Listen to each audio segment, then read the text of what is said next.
Welcome to the fourth in our series entitled A Seminar on Self, presented by Trista McGough, yours truly, philosopher at large. Having surveyed the fruits of self-transformation as well as the process and the path of self-transformation in our previous sessions, we're going to consider the obstacles to self-transformation today. Now, an obstacle is anything that hinders, diverts, or halts progress. You'll notice that this standard dictionary definition of what an obstacle is presumes the notion of progress. It's what an obstacle thwarts. For us, the notion of progress is embedded in the ninth dimension of self, the advancing self, which is the self ever transitioning from the experience past into the to-be-experienced future by way of and through experiencing the present. Since the advancing self actually, unerringly, and invariably passes through the eye of the needle present to become the future, the advancing self is also called the presenting self. This is the self wherein the real work of self-transformation gets done. Because this is where accumulate the mental products of what philosophers call imminent activity, where effects achieved, in this case the mental product itself, accrues to the same subject having caused it. In other words, it's internal causation. Professor Donsil gives a precise and concise definition in his book Philosophical Psychology, stating, "An imminent activity is one whose effects remain with the subject which acts." Consequently, whatever you as an agent cause in your consciousness will have its results there. That's true for whether you operate as a silent watcher or a dynamic actor. For a moment, look at your private container of consciousness wherein your imminent activity occurs as a crucible for self-change. You mix your ever-varying concoctions of thoughts, feelings, intentions, and actions within your own cauldron of consciousness.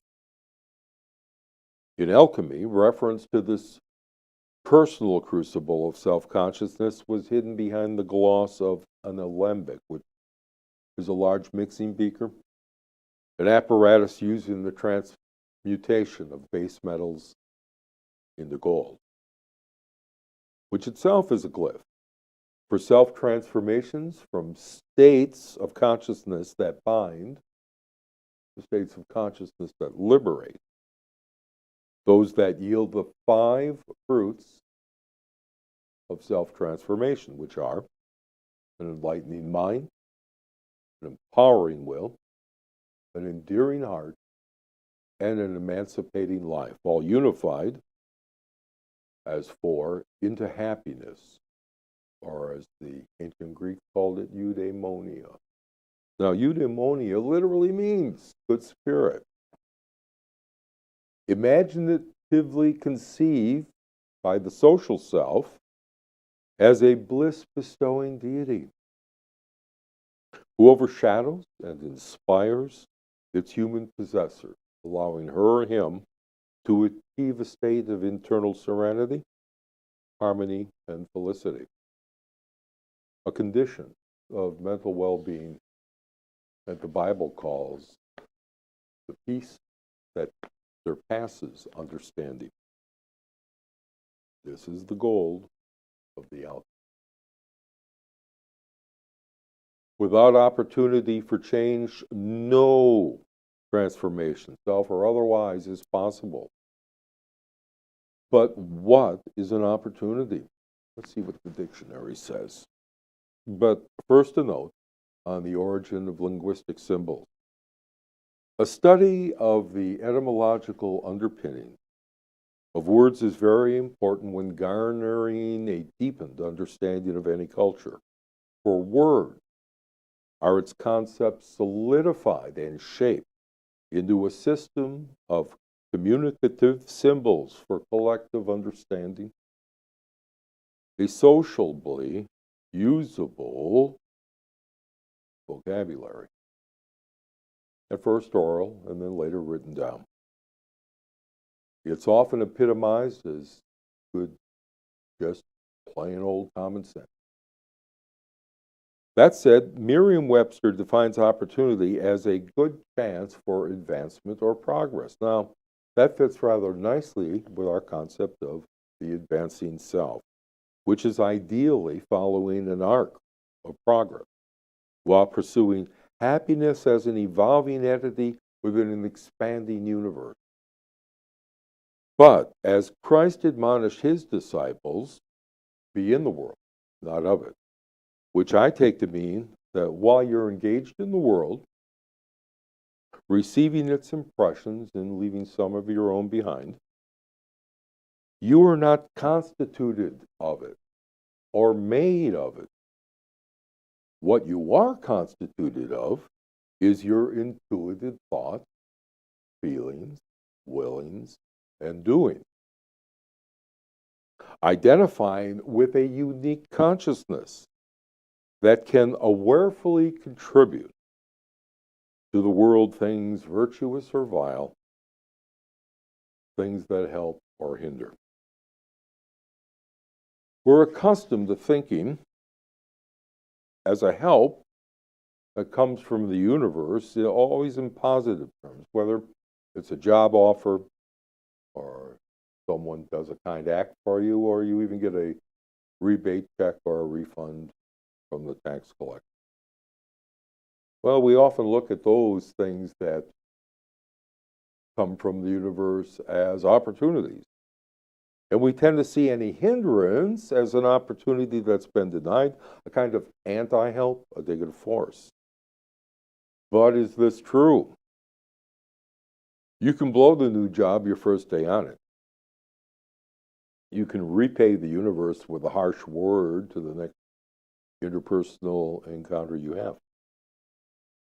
And what first appeared a financial opportunity, courtesy of the tax man, could become a way to imprudently spend new money like an old profligate. Clearly, a help, a positive thing come your way, by whatever means, is not a guarantee for progress. It all depends on what's going on in your psyche and how it produces consequences, first internally in your psyche, and then externally in the outer world, such as how you like that new job and whether you perform satisfactorily on it your first week, or how you reverberate the kindness that you received to your next communicant, or perhaps how you actually spend your discretionary income from that tax refund in a prudent fashion. All of that is contingent upon you. And the changeable thoughts, feelings, intentions, and actions in your crucible of momentary consciousness are the primary cause for what you experience internally, as well as the motivating cause for what you do in the world.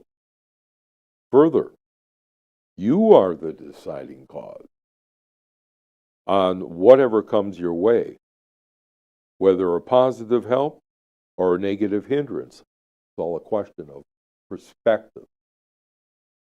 The ancient Greek philosopher Epicurus once said, people are disturbed not by the happening thing, but by their opinion of the happening of things. Put into other terms, the happening of things, whether apparently a help or a hindrance, is something over which you have little and often no control. The natural causality of the world is indifferent as to how you take it. However, What you do have full control over is the way you take it. Because the way you take it, how you react to an event and interpret it, is probably how you'll make it in the future. That is how you'll continue to construct your action and reaction into the world. Why is there this predisposition to do what's been done before? Because doing so requires the least amount of energy and exertion. For nature, the law of the conservation of energy finds expression in one of its subvening laws, the law of least resistance, where an energy event series follows a causal path that is already formed, predetermining the causal flow, and therefore not necessitating the expenditure of novel energy that would be required to make a change in energy state. We find that nature executes the law of least resistance by not reinventing new biological formats for each new species informed by its genetic code. For example, preferring to conserve energy not spent on innovation by utilizing the paradigmatic double-stranded helical shape of DNA for encoding genetic information. For us, the law of least resistance is equivalent to expectant, which is the basis of all other forms of self-transformation, each being a crystallization of experiences by fixedly anticipating only a repeat of the past.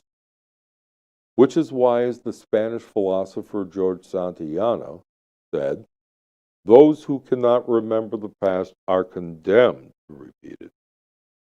He's pointing out that the law of least resistance is a law that extends to the immanent causality in one's own psyche, as well as the collective psyche of societies as historical entities.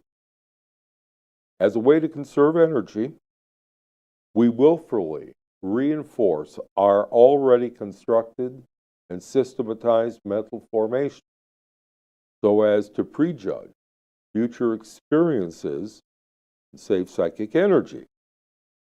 This is the central self-cis formation called expectance, standing as the hub of the other self-cis formation.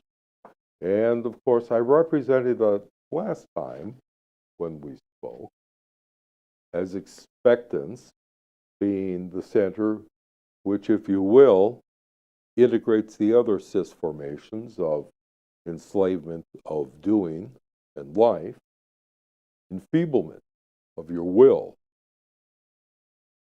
enchantment of your mind, and estrangement of your heart. Essentially, expectance freezes your perspective on yourself and on the world. If you freeze your perspective on the world as a perspectival self, that's that second dimension of self which we've discussed, then you'll see events only as framed by your opinion or mental takes on the world. It's people, events, and things. This is the danger Epicurus warned us of. Opinions are nothing more than mental fixations. They are similar in that way to passions, which are emotive or affective, obsession, and the urges, which are physical addictions and predilections, as well as to commandments, which are compulsions of will. These predilections are all examples of perspectival ossification. They are all ways that your overarching psyche functions to fix all experiential perspectives you might take on the world as confined within the predefined imprints of opinions, passions, urges, and commandments. Like the bed of Procrustes, these perspectival self-disformations will prejudge everything by a severe standard. First tying it to the Procrustean bed of frozen perspective, then stretching or cutting it to fit that bed's invariant length. Since we ourselves could become a Procrustes, recognize your imminent activity of willing, feeling, thinking, and doing have internal consequences in your psyche and yours alone, both short-term and long-term. The continual interpretation of the world according to one's limited and here frozen perspective is no route to personal change, much less self-transformation. When the will is oriented in and to the world by ossified commandments, the psychic imperatives control one to channel one's willpower in a predetermined, inveterate manner, in a non-critical, compulsive, binding, limiting way. Opinions to achieve your fuller purpose and cultivate virtue are closed off before you even choose. That's why it's important to use the orienting phenomena of conscience to guide you toward creatively achieving your highest aim, releasing you from the compulsion to will something that other minds have decided for you, asking only your loyal submission. The one way leads to empowerment, the other to enslavement, a self-disformation. When the mind is confined to opinions, one's current thoughts are merely the mechanical result of whatever mental configurations one has prefabricated beforehand into mental fixations. Opinions are usually fabricated from the dogmatic data indoctrinated during the process of socialization we call education, yielding that culture-bearing being we call a human being. That transmitted data must be sifted through for usable information, refined into adequate knowledge, and eventually cultivated into wisdom, one of the fruits of self-transformation with the enlightened and enlightening mind. That's why it's important for you to employ the noble phenomena of intelligence to examine your life at its varied contents of thoughts, feelings, willings, and doing. The unexamined life, as Socrates noted, is not worth living. Rather than being enchanted with ideas handed down to you, resting content as a true believer, in the terms of Eric Hoffer,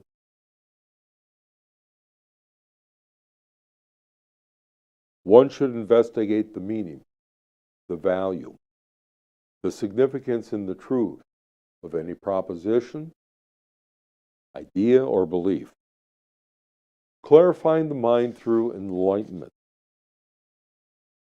When the heart and its love are channeled into passions or emotive obsessions, the rich content of feeling is confined to the deep grooves of inveterate desire, where torrents of raging feeling carry one along a well-worn groove of emotion without intervention or redirection. This may carry you downstream along an effective or emotive line of least resistance, but following any well-worn channel isolates you from a good deal of the rest of oceanic reality, especially social reality. This disformational estrangement is due to desire, as Buddha noted over 2,500 years ago. It's the origin of all suffering. That is why it is so important for you to pay attention to the felt phenomena of sension, to purify your heart of attractions and aversions that estrange you from the fuller context in which you live and move and have your being. Cultivating bliss through loving kindness, compassion, sympathetic joy, and equanimity will transformationally lead to endearment. When life and its doings are imprisoned in the throes of urges, the practical realities of worldly existence are circumscribed to the small local radius of one's demeanor, habits, appetites, and physical addictions. That's why it's crucial to be mindful of the dynamic phenomena of life, which is your sense of livingness and energy for living. Observing where addictions enslave as cyst formations of consciousness, and using these as opportunities to progress into emancipation through the prudent cultivation of skills.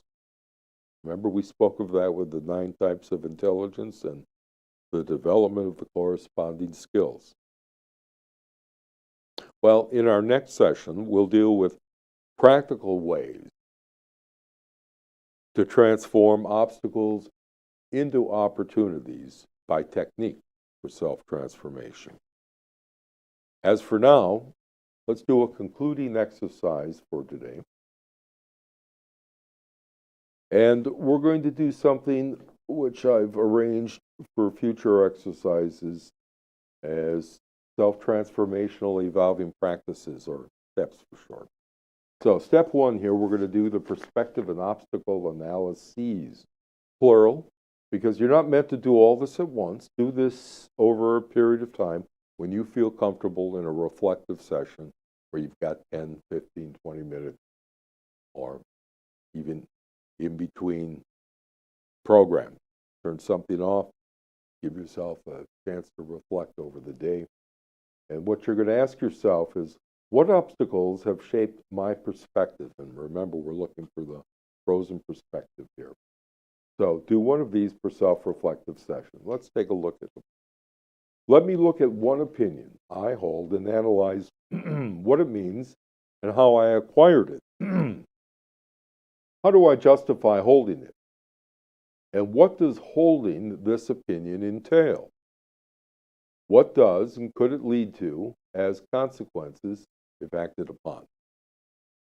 After analyzing it, do I still hold this opinion? In another session, let me look at one commandment, holding sway in my life, and analyze what purpose it serves and how I acquired it. How does it now guide my life? And what does following this commandment entail? What has and does it lead to as consequences of my enacted commandment? After analyzing it, do I still want to let this commandment direct my sense of purpose in life? In a third session, let me look at one passion I am subject to and analyze what it is and how I acquired it.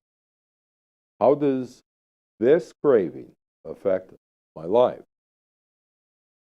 Also, what does undergoing this passion entail? What does and has it led to as a consequence of my passionate pursuit? And after analyzing it, do I still want this passion? And in the fourth session, let me look at one urge that moves me and analyze where it comes from and how I acquired it. How do I maintain, regulate, and reinforce it? And what does succumbing to this urge entail? What does and could it lead to as consequences of repeating it? After analyzing it, do I still seek to reinforce this urge? Now, I recommend that if you don't keep a journal of self-transformation, that you write these down in some other workbook of yours. In so doing, you'll have fodder to work on the next time when we get together and we speak of the technique, practical technique for self-transformation.